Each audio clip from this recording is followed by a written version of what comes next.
Sir నమస్తే sir. నమస్తే. ఇప్పుడు హెల్మెట్లు లేదని బళ్ళు ఆపటం, లైసెన్స్ లేదని ఇప్పుడు రేపు 1వ తారీఖు నుంచి అమలు చేస్తున్నారు. మరి దాని మీద మీరు ఎలాంటి యాక్షన్ తీసుకోబోతున్నారు? ఇది కంటిన్యూగా జరుగుతున్న చర్యనండి. యాజ్ పర్ సీనియర్ ఆఫీసర్స్ ప్రకారం మేము ఈ హెల్మెట్ డ్రైవ్ అనేది కంటిన్యూ చేస్తూనే ఉన్నాము. అలాగే డాక్యుమెంట్స్ చెక్ చేయడం అనేది పార్ట్ ఆఫ్ డ్యూటీ మాది. అలానే సీనియర్ ఆఫీసర్స్ ఈ మధ్య వచ్చిన కొత్తగా మేము చేస్తున్న స్పెషల్ డ్రైవ్లు పర్టికులర్గా హెల్మెట్ మీద చేస్తున్నాం. ఎందుకంటే లాస్ట్ ఇయర్ మీరు చూసినట్టయితే 667 మంది చనిపోయింది ఓన్లీ హెల్మెట్ లేకపోవడం వల్ల చనిపోవడం అనేది గమనించడం జరిగింది. దాని మీద సీనియర్ ఆఫీసర్స్ హెల్మెట్ పెట్టించాలనే బాధ్యత యాక్చువల్గా ప్రతి డ్రైవింగ్ లైసెన్స్ హోల్డరు అందరికీ అసలు రూల్ తెలుసు, హెల్మెట్ పెట్టుకోవడం లేదు. కాబట్టి దాని మీద ప్రత్యేకమైన డ్రైవ్లు నిర్వహించడం జరుగుతుంది. ఇప్పుడు మీరు చూస్తే బ్యారేజ్ మీద మీకు ఇదివరకు మీద చాలా ఇంప్రూవ్మెంట్ కనబడుతుంది. అరౌండ్ 91%, 92% కూడా హెల్మెట్ పెట్టుకుంటున్నారు. పెట్టుకున్న వాళ్ళు డెఫినెట్గా మేము స్పెషల్ డ్రైవ్లో వెహికల్ తీస్తున్నాం, పక్కకి తీసి వాళ్ళకి ఎడ్యుకేట్ చేస్తూ హెల్మెట్ పెట్టుకోమని రిక్వెస్ట్ చేస్తూ దానికి సంబంధించిన ఫైన్ కూడా వేయడం జరుగుతుంది. గత నెల రోజుల నుంచి మేము చూస్తూనే ఉన్నాం, చాలా చోట్ల సిటీలో కూడా ఆపుతున్నారు. కానీ ప్రకాశం బ్యారేజ్ మీద ఎంట్రన్స్ అనేది లేదని చెప్పి అయినా సరే మీరు వస్తూనే ఉన్నారు. దీని మీద మీకు తగిన జాగ్రత్తలు ఏమి తీసుకుంటారు? అది ప్రతి ఇండివిజువల్కి ఉండాలండి. అది ప్రతి ఇండివిజువల్కి ఉండాలి. యాక్చువల్గా మేము ఫోర్స్గా చేసి హెల్మెట్ పెట్టండి అని చెప్పాల్సిన అవసరం లేదు. అది డ్రైవింగ్ లైసెన్స్ ఉందంటే వాళ్ళకి రూల్స్ అనేవి తెలుసు, దాని ప్రకారం వాళ్ళు ఫాలో అవ్వాల్సిన అవసరం ఎంతైనా ఉంటుంది. అలాగే కారులో సీట్ బెల్ట్ పెట్టుకోవడం కానీ, బండి మీద వెళ్తున్న టూ వీలర్ మీద వెళ్తున్న అతను హెల్మెట్ పెట్టుకోవడం కానీ అది ఒక మ్యాండేటరీ అయితే వాళ్ళు వదిలేస్తున్నారు. అక్కడ మీకు అవేర్నెస్లో భాగంగా బ్యారేజ్ దగ్గర నో ఎంట్రీ జోన్ అని పెట్టి గట్టిగా అవేర్నెస్ ఇవ్వడం జరిగింది. దగ్గర 1 month వరకు కూడా మా సిపి గారు, విజయవాడ సిపి గారు ఇచ్చిన ఇన్స్ట్రక్షన్స్ మేరకు, అలాగే ట్రాఫిక్ డీసీపీ గారు, ఏడీసీపీ గారు ఉత్తర్వుల మేరకు దాన్ని చాలా బలంగా అనేక పాయింట్లు విజయవాడ సిటీలో పెట్టి బలంగా డ్రైవ్ చేశాం. దానివల్ల మార్పు ఖచ్చితంగా వచ్చింది. 100% అనేది నేను చెప్పలేను, కానీ అయితే 90 to 93% వరకు కూడా ఖచ్చితంగా ఈ మార్పు అనేది గమనించడం జరిగింది. ఎవరైతే పెట్టలేదో మిగతా వాళ్ళందరికీ అవేర్నెస్ ఇస్తూ అదే స్పాట్లో వాళ్ళకి దానికి సంబంధించిన పాత ఫైన్లు, కొత్త ఫైన్లు వసూలు చేసి కొత్త ఫైన్లు కూడా వేస్తూ వాళ్ళని అవేర్నెస్ ప్లస్ ఎన్ఫోర్స్మెంట్ 2 కూడా చేస్తున్నాము. అలాగే మీకు 90 days పెండింగ్ చలానాస్ గురించి చాలామంది అడుగుతున్నారు, అది కూడా మీరు మీ ద్వారా తెలియజేయాలి. 90 days ఏదైతే వెహికల్కి ఓల్డ్ చలానా పెండింగ్ ఉందో ఆ వెహికల్ని సీజ్ చేసుకుంటాం మేము. అలా సీజ్ చేయడానికి మేము ప్రయత్నించినప్పుడు పాత ఫైన్స్ అన్నీ కట్టేస్తున్నారు, చక్కగా కట్టేస్తున్నారు. మన బ్యారేజ్ మీద అనేక వెహికల్స్ ఆపుతున్నాం. పాత నెంబర్ బట్టి మా దగ్గర ఉన్న యాప్లో వాళ్ళు ఎన్ని ఓల్డ్ ఫైన్స్ ఉన్నాయనేది మాకు వస్తుంది. అది చెప్తున్నాం. అది 90 days దాటిపోయింది కాబట్టి మేము వెహికల్ సీజ్ చేసుకున్నామంటే చాలామంది స్పాట్లో కడుతున్నారు. అలాగే number of vehicles Vijayawada city మొత్తం మీద రోజుకి వచ్చేప్పటికి ఒక 70 నుంచి 85 వెహికల్స్ వరకు కూడా సీజ్ చేసి స్టేషన్లో పెట్టడం, సాయంత్రంకి వాళ్ళు వచ్చి అమౌంట్ కట్టుకోవడం ద్వారా కానీ, డాక్యుమెంట్ ప్రొడ్యూస్ చేసి కానీ, హెల్మెట్ల ద్వారా కానీ చాలామంది కొనుక్కొని వస్తున్నారు. సీల్డ్ బాక్సులు మా ముందు ఓపెన్ చేయడం కూడా మాకు కొంచెం సంతోషంగానే ఉంటుంది. ఈ శ్రమకు తగ్గ ఫలితం వచ్చిందన్న ఆనందం కూడా మాకు ఉంటుంది. రేపు 1వ తారీఖు నుంచి పెట్టే అమలు ఉంది. మీరేమో ఇప్పుడు హెల్మెట్ లేకపోతే 1000 రూపాయలు పైన అంటున్నారు, లైసెన్స్ లేకపోతే 10,000 పైన అంటున్నారు. ఒకవేళ అవి లేకుండా వస్తే ఆ ఫైన్ కట్టించుకుని బండి వదిలేస్తారా? ఖచ్చితంగా మీకు ఏదైతే కొత్త రూల్ ఏం కాదండి. చాలామంది అనుకుంటున్నారు హెల్మెట్కి వచ్చి 1000 రూపాయలు వేస్తున్నారు, ఇది మార్చి 1 నుంచి కొత్తగా ఇనిషియేట్ చేస్తున్నారు అనుకుంటున్నారు. కానీ as per MB act rules ప్రకారం అది ఫస్ట్ నుంచి కూడా ఉంది. అయితే దాని ఎన్ఫోర్స్మెంట్లో కొంత వెసులుబాటు ఇప్పుడు మార్చి 1 నుంచి ఖచ్చితంగా అమలు చేసే నిమిత్తం మేము as per MB act rule ప్రకారం ఏదైతే ఫైన్ ఉందో ఫైన్ వేయడం జరుగుతుంది, ఖచ్చితంగా వేయడం జరుగుతుంది. డ్రైవింగ్ లైసెన్స్ ఇప్పుడు మీరు అన్నారు 10,000 రూపాయలు ఉంది, హెల్మెట్కి 1000 ఉందని. 100% వీళ్ళు ఎన్ఫోర్స్ ద సేమ్. ఏదైతే ఎంబీ యాక్ట్ రూల్ ప్రకారం ఉందో అది ఎన్ఫోర్స్ చేస్తాము. బిఫోర్ దట్ మేము 1 month 1.5 month నుంచి, అలాగే ప్రతిసారి ఇప్పుడు బళ్ళు ఉన్నాయి. ఇక్కడ మీరు చూస్తే మీకు అర్థమవుతుంది, చాలా బళ్ళు ఆగి ఉన్నాయి.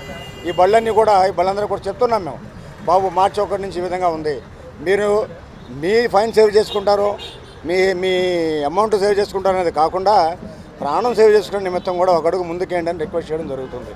మైనర్ కూడా బండి తోలితే 1000 రూపాయలు పైన అని చెప్పి మీ దాంట్లో రాయడం జరిగింది. అసలు ఆ మైనర్కి బండి ఇవ్వడం తల్లిదండ్రులు తప్పంటారా, మైనర్ వయసు రావడం తప్పంటారా? దీనిలో 2 రకాలు ఉంటుందండి. మైనర్గా ఎవరైతే బండి తోలుతున్నారో మైనర్కి సంబంధించిన అమౌంట్ ఫైన్ వేసేస్తాం, అలాగే వెహికల్ కూడా సీజ్ చేస్తాం.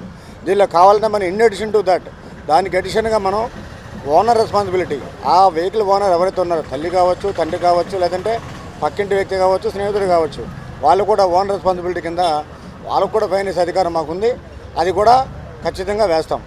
మా ఉద్దేశం మైనర్ బాలికలు ఎక్కువ ఫైన్ వేసి రెవెన్యూకు సంపాదించాలనే ఉద్దేశం కాదు. అందరూ హెల్మెట్ పెట్టుకోవాలి. అందరికీ పాజిబుల్ డాక్యుమెంట్స్ ఎవరైతే ఉన్నాయో, ఎలిజిబుల్ డాక్యుమెంట్స్ ఎవరైతే క్యారీ చేయాలి. అడిగినప్పుడు ఆఫీసర్ చూపించాలి, మాకు కానీ ఆర్టీఓ కానీ చూపించాలి. ఆ భాగంగా మేము ముందుకు వెళ్తున్నాం. ఫైన్ లైనే కాకుండా ఇలా ఆపినప్పుడు కస్టమర్కి ఇప్పుడు హెల్మెట్ కొనిచ్చేసి మీ ద్వారాగా హెల్మెట్ కొనిచ్చేసి పంపించేసే కన్నా అది ఫైన్ కట్టించే కన్నా హెల్మెట్ కొనిచ్చి పంపిస్తే ఎలా ఉంటుందంట? అవేర్నెస్ భాగంగా అవన్నీ చేయడం జరిగిందండి. ఇప్పుడు మేము కొత్తగా మనకి ఇప్పుడు వచ్చేప్పటికి సెకండ్ మంత్కి వచ్చేసాం. ఇది almost November first week second week నుంచి కూడా ఉధృతంగా దీని మీద కాన్సన్ట్రేట్ చేసాం. ఇప్పుడు మీరు విజయవాడ మొత్తం చూస్తే దగ్గర దగ్గర 14 నుంచి 16 పాయింట్లు చెకింగ్ జరుగుతూనే ఉంటుంది. మా ఉద్దేశం ఫైన్ ఇంపోజ్ చేయాలి, వాళ్ళని ఫైన్ చేయాలనే ఉద్దేశం కాదు, హెల్మెట్ పెట్టుకోవాలనే ఉద్దేశం. మీరు అన్నట్టుగా ఇప్పుడు హెల్మెట్ కొనవచ్చుగా అంటున్నారు, ఇట్స్ ఎ గుడ్ ఆస్పెక్ట్. కానీ అది మేము చేస్తే ఏమవుతుందంటే అది కరెక్ట్ కాదు. మేము వెళ్ళి హెల్మెట్లు తీసుకొచ్చి కొనుక్కోండి అంటే కొద్దిమంది దానికి ఎక్కువ పెట్టారు తక్కువ పెట్టారంట. కాబట్టి అది వాళ్ళే కొనుక్కురాలేదు, వాళ్ళ బాధ్యతే. బండి మా దగ్గర సీజ్ చేసుకున్నప్పుడు వాళ్ళు హెల్మెట్ తీసుకుని వస్తే ఖచ్చితంగా వీఆర్ ఎలవింగ్, ఖచ్చితంగా వాళ్ళకి షేక్ హ్యాండ్ ఇస్తున్నాం, అప్రిషియేట్ చేస్తున్నాం. ఇది కంటిన్యూ చేయండి అని చెప్పి చాలా రిక్వెస్ట్గా మాట్లాడి వాళ్ళు పంపించడం జరుగుతుంది. నెల రోజుల నుంచి చూస్తున్నా సరే ఇంకా ఆగుతూనే ఉన్నారు, ఇంకా జనం ఇంకా అట్లానే వస్తూనే ఉన్నారు. రేపు 1వ తారీఖు నుంచి ఒకవేళ అలాగే వస్తే మీరు ఎలాంటి యాక్షన్లు తీసుకోబోతున్నారు? వాటికి అంటే బండి సీజ్ చేయడం కానీ, ఫైన్ కాకుండా బండి సీజ్ చేయడం కానీ, వాళ్ళ డ్రైవింగ్ లైసెన్స్ సీజ్ చేయడం కానీ ఇలాంటివి ఏమన్నా చేస్తారా? డ్రైవింగ్ లైసెన్స్ సీజ్ చేయడం అన్నమాట మీరు వాడారు కాబట్టి దాని గురించి నేను కొంచెం చెప్పాల్సింది ఉంది. డ్రైవింగ్ లైసెన్స్ సీజ్ చేయడం ఎప్పుడు జరుగుతుందంటే వైలేషన్ బట్టి ఉంటుందండి. ఒక వైలేషన్ ఎక్కువ సార్లు చేస్తారు, 2 సార్లు 3 సార్లు చేస్తున్నారు అన్నప్పుడు డ్రైవింగ్ లైసెన్స్ సీజర్కి మేము ఎంబీఐకి రాయొచ్చు. మేము ఇచ్చిన రిఫరెన్స్ బట్టి వాళ్ళు డ్రైవింగ్ లైసెన్స్ సీజ్ చేసే అధికారం వాళ్ళకు ఉంటుంది. మేము రిఫరెన్స్ ఇస్తాం, దీనిలో ఇతను పలానా ఏ అనే వ్యక్తి ఇన్నిసార్లు ఇలా వైలేషన్ చేశాడు కాబట్టి ఇది మీకు పంపిస్తున్నాం, డ్రైవింగ్ లైసెన్స్ని క్యాన్సిల్ చేయండి అని ఆ విధంగా చేయడం జరుగుతుంది. డ్రైవింగ్ లైసెన్స్ సంబంధించి రిగార్డింగ్ ఎన్ఫోర్స్మెంట్ అయితే చేయాలండి, ఎన్ఫోర్స్మెంట్ అయితే చేయాల్సి ఉంటుంది. మరి పబ్లిక్ కూడా అర్థం చేసుకున్నారు, చాలామంది పెట్టుకున్నారంటే అర్థం చేసుకున్నట్టే కదండి, చాలామంది పెట్టుకుంటున్నారు. We are happy for that. అయితే కొద్దిగా ఎన్ఫోర్స్మెంట్ కొద్దిగా అమౌంట్ అది వాళ్ళకు ఉండాలి. 1000 మనం ఫైన్ కట్టే బదులు హెల్మెట్ కొనేసేసుకుంటే హ్యాపీగా వెళ్ళొచ్చు కదా అనే ఉద్దేశం వాళ్ళు కలిగితే మేము 100% బ్యారేజీ మీద కానీ, బ్యారేజీ మీదనే కాదు త్రూఅవుట్ విజయవాడ సిటీ ఎక్కడన్నా కానీ మీకు ఫస్ట్ మా విజయవాడ సిటీలో మా సిపి గారు ఉత్తర్వుల మేరకు, మా ట్రాఫిక్ ఆఫీసర్స్ డీసీపీ గారు ఏడీసీ గారు ఉత్తర్వుల మేరకు చక్కగా చూపించిన వాళ్ళు చాలా చక్కగా హెల్మెట్లు పెట్టుకునే వాతావరణం మా విజయవాడ ప్రజలు పెట్టుకుంటున్నారు అనేది మేము అందరికీ చూపించవచ్చు. గత కొన్ని రోజులుగా ఆపుతూనే ఉన్నారు బళ్ళు. ఏళ్ళల్లో హెల్మెట్ లేకుండానే ఉన్నారా, లేకపోతే లైసెన్సులు కూడా లేకుండా ఉన్నారా? మీకు కనిపించిందా ఇప్పుడు ఆపుతున్నారు కదా? దీనిలో చాలామంది రీజన్ చెప్తుంటారండి, అర్జెంటుగా వచ్చాము హాస్పిటల్కి, లేదంటే జస్ట్ ఇక్కడే అనుకుని వచ్చాను సార్, లేకపోతే హెల్మెట్ మర్చిపోయాను సార్ అని చెప్తుంటారు. అలాగే మనకు చెదురుమదురుగా తగులుతున్నాయి, చాలా ఎక్కువ శాతం పెట్టుకుంటున్నారు. ఒకరు ఇద్దరు ఏదైనా వాళ్ళ రీజన్, చాలామంది మెడికల్ అని చెప్తున్నారు, మాకు చుండ్రు వస్తుంది, లేదంటే కింద చిన్న ఎగ్జిమా లాంటివి ఉన్నాయి అవేమని చెప్తుంటారు. వాళ్ళు కూడా కన్విన్స్ చేసి చెప్తున్నాం, మీరు చిన్న నాప్కిన్ లాంటివి పెట్టుకోవాలి, లేదంటే ఏదైనా కట్టుకొని వెళ్ళాలి తప్ప మీరు దానికి లేదని చెప్పడానికి, పెట్టుకోమని చెప్పడానికి ఏం లేదు. ఒకవేళ సీరియస్ రీజన్ ఏమైనా ఉంటే కనుక సీరియస్ రీజన్ ఏమైనా ఉంటే కనుక మీరు డాక్టర్తో ట్రీట్మెంట్ తీసుకోవాల్సి వస్తుంది. తీసుకొని కొద్దిగా లైట్ వెయిట్, అది కూడా చిన్న కవర్ అయ్యేలా పెట్టుకోవాలని చాలామంది హెల్మెట్లు పెట్టుకుంటున్నాయి, ఐసీ హెల్మెట్లు పెడుతున్నారు. వాళ్ళు కూడా సజెస్ట్ చేస్తున్నాం, చిన్న కవర్ అయ్యేలా పెట్టమని చెప్తున్నాం.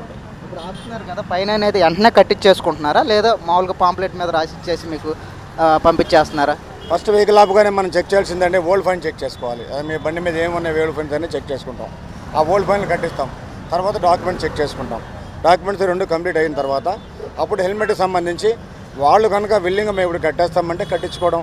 లేదు సార్ మేము ఏదో ఒక రీజన్ చెప్తారు, మీకు తెలియదేం కాదు, అమౌంట్ కట్టాలంటే చేసిన వైలేషన్ కడుతున్నాం అన్న ఫీలింగ్ పోయి జోబులో డబ్బులు తీస్తున్నాం అన్న ఫీలింగ్ వస్తుంది. కాబట్టి వాళ్ళు కొద్దిగా కన్విన్స్ చేసి కట్టేవాళ్ళు కడుతున్నారండి. ఒకళ్ళు టైం అడిగితే ఆ పాసిబిలిటీ బట్టి టైం కూడా ఇస్తున్నాం. Thank you sir.